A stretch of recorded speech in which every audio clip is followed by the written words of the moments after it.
पद्म कथा श्री जैन रामायण ऐतिहासिक ग्रंथ पद्म पुराण से अवतरित की गई है, जिसकी गाथा एक ऐसे पुरुष की है जिसने अहिंसा के मार्ग पर चलकर भी महापराक्रमी सूरवीर किंतु दुष्ट गुणों से पूर्ण दशानन को मृत्यु का मार्ग दिखलाया।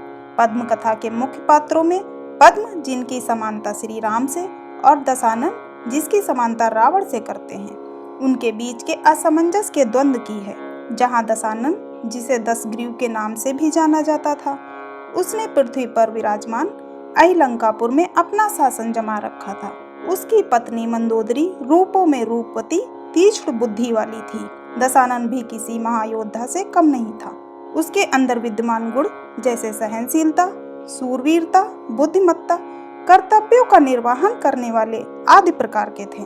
पर कहते हैं ना कि जब मनुष्य की मति क्षीण हो जाती है, उसकी तीव्र पर फफूंदी रूपी विषाणु लग जाते हैं, तो वह अपने ही गुणों को अवगुणों में बदलकर संसार के लिए अहितकारी हो जाता है। कुछ ऐसा ही हुआ दशानन के साथ, और इसी कारणवश उसे मृत्यु का भाजक बनना पड़ा। वहीं दूसरी ओर साकेत नगरी के राजा दशरथ के पुत्र रत्न पद्म अर्थात राम, नारायण, जिन्हें लक्ष्मण भी कहा जाता है, भरत, शत्रुघ्न, जिन्होंने संस्कारों की पूर्ण शिक्षा प्राप्त की। पद्म जहाँ अहिंसावादी थे, वहीं नारायण अपने भ्राता की आज्ञा का पालन करने वाले पराक्रमी योद्धा, भरत सादगी और वैराग्य की निष्ठा मानने वाले, तो शत्रुघ्न नाम के अनुसार शत्रुओं के विनाशकारी थे। जानकी से विवाह के उपरांत जब पद्म राजा दशरथ के कहे अनुसार साकेत नगरी के सिंहासन पर विराजमान होने वाले थे, उसी समय काल में भरत के मन में गृहस्थ जीवन को त्याग कर साधु मुनि बनने की ललक जगी।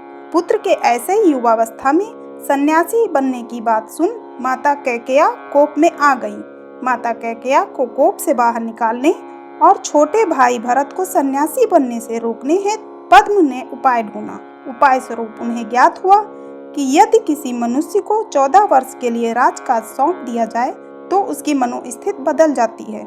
ऐसा जानकर साकेत नगरी के सिंहासन को भरत को सौंपकर अपनी पत्नी जानकी के संग पद्म वन को निकल गए। भाई का साथ देने के लिए नारायण अर्थात लक्ष्मण भी उनके संग हो लिए। वन में भ्रमण करते हुए पद्म ने वनवासियों के संग समय बिताया, जंगली जड़ी बूटियों को जाना समझा, कई विस्मित प्रदेशों की यात्रा की। पर कहते हैं कि यदि किसी कथा में उठा पटक ना हो तो उस कथा का सार मर जाता है। उसी प्रकार एक दिन दशानन की दृष्टि जानकी पर पड़ी।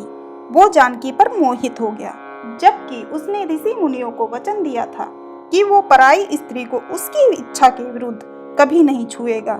यदि उसने ऐसा किया तो उसका सर्वनाश निश्चित है। फिर भी दशानन उस वचन को भूल गया और जानकी को छल से अपने साथ उठा ले गया। जानकी के हरण के बाद पद्म और नारायण ने मिलकर वानर जात के राजाओं को साथ ले दशानन से युद्ध किया, और अंत में पद्म के मार्गदर्शन में नारायण के हाथों दशानन का वध हुआ। जानकी पुनः पद्म के संग साकेत नगरी को 14 वर्ष पूर्ण कर वापस आ गई। इस कथा की मुख्य धारा वाली गाथा अवश्य रामायण से मिलती है, किंतु इस कथा के मुख्य भागों घटनाओं का समावेश विपरीत है। उसकी समानता किसी से नहीं होती। और सबसे बड़ी बात यह है कि इस कथा का मुख्य पात्र पद्म अहिंसा का सेवक है। उसने पूर्ण कथा में कहीं भी किसी का भी अहित नहीं किया और ना ही अपने हाथों से किसी का वध किया।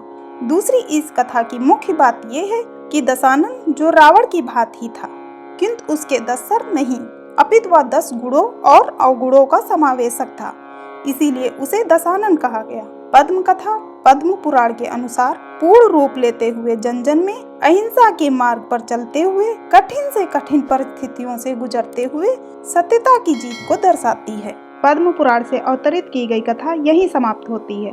Please like and subscribe.